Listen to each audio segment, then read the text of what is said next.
So రీసెంట్‌గా start అయిన the Rameshwaram cafe మాదాపూర్‌లో ఆడి షోరూమ్‌కి ఎదురుగా ఉన్న గల్లీలో ఉంటదండి. సో అక్కడికెళ్ళాము.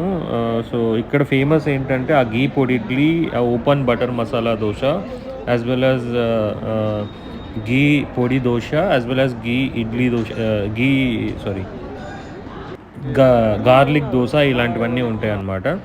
సో ఇవి ట్రై చేయడానికి వెళ్ళాం యాక్చువల్లీ ది రమేశ్వరం కెఫే. అంతకుముందు మన హైదరాబాద్‌లో తాజా కిచెన్ ఉంది కదా! తాజా కిచెన్ సేమ్ మాదాపూర్‌లో ఆ వైఎస్ఆర్ స్టాచ్యూ లేఅవుట్ దగ్గర ఉంటది. సో తాజా కిచెన్‌లో ఉన్న దోస బ్యాటర్ ఎలా అయితే ఉంటదో ద సేమ్ క్రిస్పీ థింగ్ ఇక్కడ కూడా సేమ్ అలాగే కనపడుతుంది. బట్ ఇక్కడ టూ లిటిల్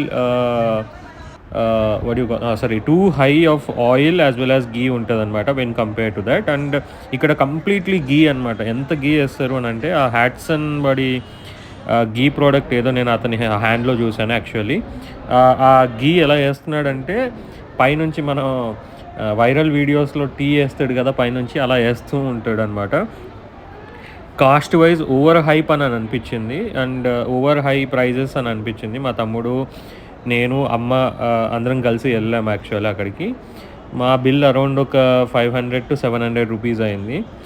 సో క్రౌడ్ అయితే చాలా ఎక్కువ ఉంది ది రమేశ్వరం కెఫేలో. సో సెకండ్ డే అనమాట మేము వెళ్ళింది.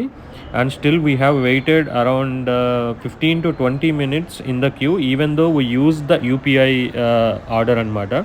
ఇలా ఈ మెషిన్ నుంచి యూపీఐ నుంచి ఆర్డర్ చేసిన తర్వాత అరౌండ్ ఒక 15-20 మినిట్స్ మేము నిలబడుకొని వెయిట్ చేస్తే మాకు ఆ పొడి ఇడ్లీ, దోశ అవన్నీ మాకు వచ్చింది. ఫైనల్గా నేను ఈ ఘీ పొడి ఇడ్లీ తిన్నాను. సో ఫైనల్గా నేను చెప్పేది ఏంటంటే the Rameshwaram cafe hygiene wise as well as look wise చాలా బాగుంది, beautiful. But from the price perspective Hyderabad వాళ్ళకి ఓవర్ ప్రైస్ అని అనిపించవచ్చు. ఒక్క దోశ అరౌండ్ 120, 180, 200 రూపీస్ ఉండటం. But ultimately it's a good experience అనమాట. లైక్ అంబియన్స్ వైజ్ కన్నడ స్టైల్లో చట్నీస్ తినటం అలా. So have a try for once. Thank you.